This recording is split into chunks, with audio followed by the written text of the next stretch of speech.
What's up, guys? I'm back today, and we're going to be talking about every UFC 317 main card fighter and some facts and stats you may or may not know about these fighters. So if you guys didn't know any of these, or you did, drop a comment, let me know, and also drop some facts and stats that I might not know about these fighters. So with that being said, let's get right into it, starting off with none other than Payton Talbott and Felipe Lima. I'm going to do them together because I'm going to be honest, there's not too much interesting about them. So first things first, Payton Talbott lost his last MMA fight, and interestingly enough, Diego Lima lost his first MMA fight. So Talbott's coming off a loss, whereas Lima's on a 14-fight win streak. They flip-flopped, and this fight was added last minute to the UFC 317 main card. Should be a fun fight. Both fighters are very good prospects. Obviously, Payton Talbott just got fraud checked by Raoni Barcelos, but of course he can make a comeback. And Felipe Lima is obviously on a 14-fight win streak after losing his first fight. So this is going to be a banger. With that out of the way, let's get into the second thing. Payton Talbott's first 3 UFC wins are actually descending in terms of when he finished a fight. So in his first UFC win, he got a finish in round 3. Then his second UFC win, he got a finish in round 2. And then his most recent win, he got a finish in round 1. So pretty cool random stat about Payton Talbott's UFC wins. And last but not least, Payton Talbott actually has a bachelor's degree in psychology, which I think is pretty cool. That way, if MMA turns out to not be his thing, only being 26 years old, he can fall back on that bachelor's degree and maybe even get a master's. So good for Payton Talbott having a psychology degree. And yeah, a couple fun facts about Lima versus Talbott. Not the best, but let's get on to the next fight on the main card where Joshua Van will be facing Brandon Royval. Joshua Van, some fun facts about him. His fight versus Ray Saruya, like 2 fights ago, is the first fight, I believe, in UFC history with both fighters being born after the year 2000. Him and Ray Saruya were both, I think Ray Saruya was 22 and Joshua Van's 23. So the 2 youngest fighters combined age ever fighting each other in the octagon. I thought that was super cool. Joshua Van versus Ray Saruya. Some new gen fighters in these streets. Next up, Joshua Van. Is he the most active flyweight in history? He just might be. This guy's had 9 fights in the last 2 years, which to me is absolutely insane. Why do you guys think Joshua Van is such a fan favorite? Because this guy fights like every 2 months. And what blew up Khamzat Chimaev? It was his activity. This guy was breaking records, 3 wins in like 66 days. So the more active you are and the more wins you get, the fans are going to love you unless your name is Kevin Holland and you don't know what a 45-70 is. So yeah, we all love Joshua Van. He's active. He gets wins. Shout out to Joshua Van. Next up, he's actually the only fighter in UFC history, I believe, to be born in Myanmar. And he actually later migrated to Houston, Texas at the age of 12. I believe he was born in Myanmar at age 10. He found himself in Malaysia. And then at the age of 12, him and his family moved to Houston, Texas, where they had a bigger extended family there. So Joshua Van is now a Texan, and he's doing his thing. If he wins this weekend, he'll be 8-1 in the UFC with 9 fights in less than 2 years. I do think Royval is going to get it done, but nonetheless, very impressive stuff by 23-year-old Joshua Van. Speaking of Brandon Royval, let's get on to him. The funniest thing about Brandon Royval, I think you guys know, his nickname is Raw Dog. You already know if Brandon Royval's in the octagon, he's looking to come in there and raw dog you, and that's exactly why his nickname is Raw Dog. I mean, look at this guy's face. He looks like he's ready to raw dog somebody, so yes, Brandon Royval's nickname is Raw Dog. He's actually fought every single fighter in the top 5 of his division except for Amir Albazi, including the champion, which I think is super cool, showing that this guy's an absolute veteran, 32 years old, fighting the best of the best in his division. And yeah, man, if he fights Amir Albazi somehow, some way after this weekend, he would have fought every single top 5 fighter in his division along with the champion. So shout out to Brandon Royval. And last but not least, or the second to last, he has the most fight of the night bonuses in his division's history, tied with Brandon Moreno, I believe, at 4. So whenever you're watching a Brandon Royval fight, you're going to get an absolute banger because he's had the most fight of the night bonuses in his division's history at 4. So shout out to Brandon Royval for always bringing the heat and always being an exciting fighter. And last but not least, he's actually the tallest ranked flyweight at 5'9". I think Tagir Ulanbekov is 5'8" or 5'7".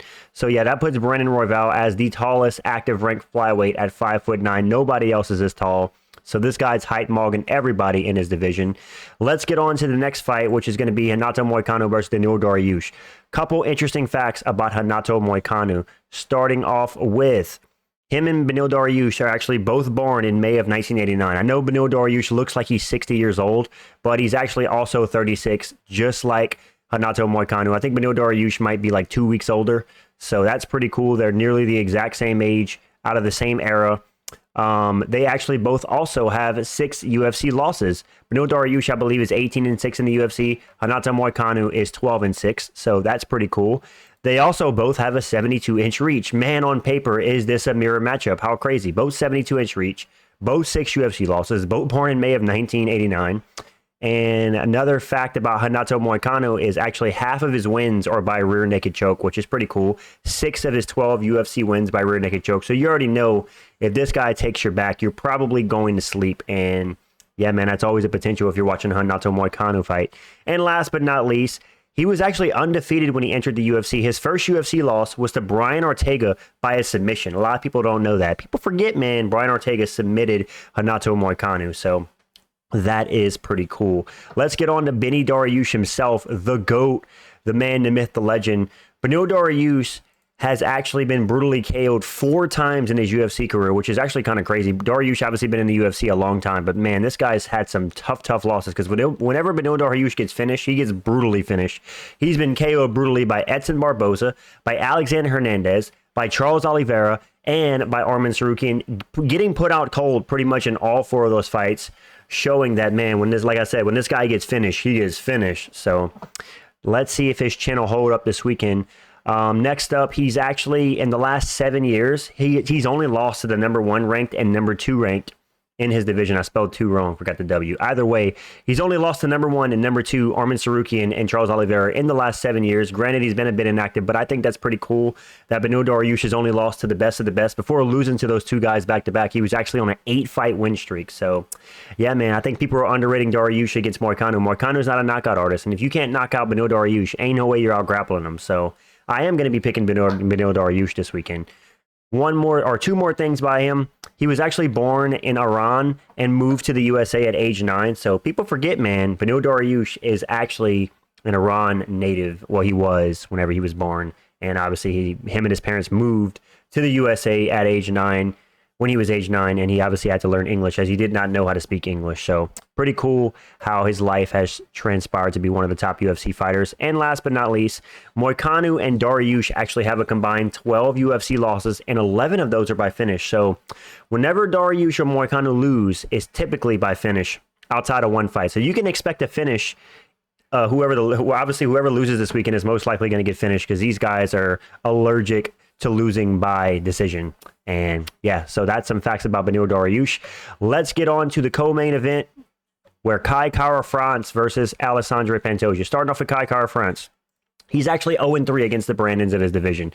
Unfortunately, if Kai Kara-France is fighting anyone with the first name Brandon, he's probably going to get smoked, or he's going to get submitted like he did against Brandon Royval, or he's going to get finished by body shot like he did against Brandon Moreno, and then by decision. So yeah, Kai Kara-France tends to struggle against the Brandons. He actually has the 3rd highest takedown defense rate in his division's history at 88%. So we're really going to see that on full test this weekend whenever he faces Alexandre Pantoja, one of the best wrestlers in the division and definitely the best grappler in the division. So we're going to see if his takedown defense will hold up against Pantoja. And if it does, Pantoja might be in trouble on the feet, but Pantoja can hold his own.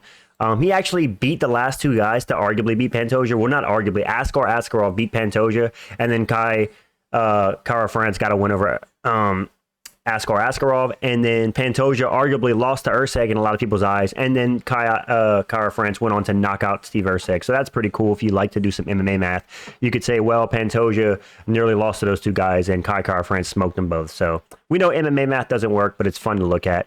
And last but not least, he actually started off his MMA career at 7-6, and since then, he's 18-5. So a bit of a career resurgence for Kai Kara-France in terms of his record. And yeah, man, his first official UFC undisputed title shot. He fought for an interim, but now he's going to get his first undisputed shot. Good luck to him this weekend. Speaking of the man he's facing, let's get on to Alexandre Pantoja.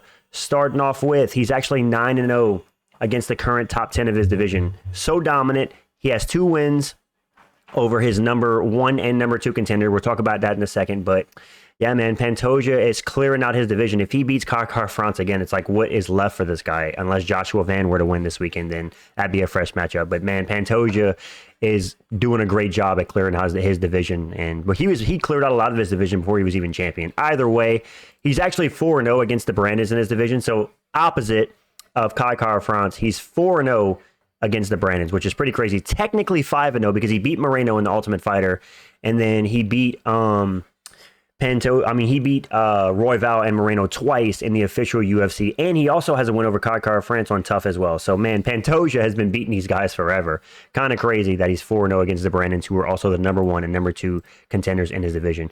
He actually has the most title defenses amongst active champs. I know Islam Makhachev technically had 4, but he vacated his title, so that's no more. His title defense streak has ended because he's gone up to welterweight. So now Alexandre Pantoja claims the most title defenses amongst active champions at 3. Zhang Weili also has 3, but let's be real, who cares about WMMA? Shout out to Pantoja for being a sick champion. And last but not least, he's actually the oldest flyweight champion in history. People forget, man. You guys want to talk about the Volkanovski winning a belt after 35? Listen, dude. If Pantoja beats Kai Kara France this weekend, which he's favored to do, then he will officially be the second fighter in UFC history to win a belt or defend a belt past the age of 35. And he's doing it in the lightest weight class in the UFC, which is actually extremely impressive whenever you consider that speed is a big priority in those lower weight classes. So shout out to Pantoja, man. Good luck to him this weekend. Moving on to the headliner, Charles Oliveira versus Ilia Topuria. Where is Charles Oliveira? I think I made him invisible. Yeah, there he is. Charles Oliveira versus Ilia Topuria. Charles Oliveira actually has the most submissions and finishes in UFC history. Just goes to show this guy's longevity, man. I mean, having 16 submission wins in the UFC, I think 20 finishes, that's absolutely insane. And it just goes to show you how dangerous this guy can be. He can finish anybody on any given night. So protect your neck and your head because Charles Oliveira is coming to take your head off at all times. Second, he actually made his UFC debut at age 20 years old in 2010. So Charles Oliveira has been in the UFC for 15 years. No wonder this guy has so many wins. And I believe he also won the UFC belt with the most UFC bouts before fighting for the belt and winning it. I think he had like 30-something UFC bouts before he ever fought for the belt, or 32 maybe. It's crazy how many UFC bouts this guy had before he officially fought for the belt and won it. So much experience for Charles Oliveira. Next up, he actually started off his UFC career at 11-8, so a pretty shaky start for Charles Oliveira. In his first 19 UFC fights, going 11-8, but the latter half of his UFC career, he's going 13-2, only losing to Islam Makhachev and Arman Sarukian, arguably the two best the two best lightweights in the division outside of him. So he's went 13-2, and part of that 13-2 was an 11-fight win streak where he got 10 finishes on to capture the belt. One more fun fact about Charles Oliveira before I reveal the last one. He's actually the first fighter in UFC history this weekend to fight for a vacant belt 3 times. He fought for his first vacant belt against, Michael Chandler. Then he fought for another vacant belt against Islam Makhachev after the belt was vacant because Charles missed weight against Gaethje, I believe. And then he fought for another vacant belt this weekend against Topuria. So crazy that Charles Oliveira fought for a vacant lightweight title 3 times now this weekend. And last but not least, his nickname, Du Bronx, actually means, I spelled from wrong, I put farm, but from the Bronx, referring to the favelas of Brazil, meaning he's just repping where he's from. Charles Du Bronx, I'm from the Bronx. He was raised and bred in the favelas of Brazil, and this guy has a crazy backstory. That's why we all love Charles Oliveira. And yeah, man, I'm going to be rooting for him not to get brutally finished this weekend. I hope Ilia Topuria can be light on him, but nah, all jokes aside, I think Ilia Topuria will get a finish on Charles Oliveira. Speaking of Ilia Topuria, last on this list, some pretty interesting facts about him. He's actually can be the first undefeated double champ if he wins this Saturday. That's right. Ilia Topuria, if he beats Charles Oliveira this Saturday, will be the first double champion to be undefeated while achieving double champ status. Well, not double champ because he had to vacate his featherweight title, but to win a belt in 2 different weight classes whilst being undefeated. That's right. Ilia Topuria would be the first one. Secondly, he is the first fighter to defeat Bryce Mitchell in the UFC. Bryce Mitchell going into that fight with Topuria was 15-0. He's also the first fighter to submit Bryce Mitchell. Now that Bryce Mitchell has been submitted twice. And yeah, man, people forget, man. Ilia Topuria submitted the grappler in Bryce Mitchell whenever Bryce Mitchell was supposed to be the dominant grappler. He showed him levels. Ilia Topuria also started off his MMA career at bantamweight at 135, and in 2025, he actually now fights at 155. So this guy's come a long way in the last 10 years, starting off at 135. Now he's fighting 20 pounds up at 155, and it's actually crazy to think at one point this guy made 135 because from what I see in the pictures, I know a lot of people are making a lot about his size. I think he's pretty jacked and pretty big for lightweight. So I think he's going to be very explosive this weekend, and I couldn't imagine this guy ever making 135 again. He would have to cut off a limb. Next up, he's actually the first Georgian and Spanish champion. That's right. Being that Ilia Topuria, I'll reveal the next thing. You were born in Germany and you live in Spain. Yeah, Ilia Topuria was indeed born in Germany, moved to Georgia at age 7, and he actually then moved to Spain at age 15. So he is Georgian as well as Spanish. So he is technically the first Georgian and Spanish UFC champion. And that's a pretty cool stat, repping for both countries. You already know Ilia is of Georgian descent, and he also reps Spain. I think I'd say he reps Spain more so than Georgia, even though on his official UFC profile, I think it says Georgia. But either way, it's pretty crazy how Georgia has 2 UFC champions in Merab and Ilia Topuria, showing how much talent can come out of that region of the world. And as I said, man, if he wins this weekend, he will be the first undefeated double champ in UFC history. So, yeah, that's some facts and stats about UFC 317 main card fighters you may or may not have known. I thought this was fun to research, as always. If you guys learned something new from this video or you enjoyed these stats and facts, go ahead and do me a favor and drop a like on the video.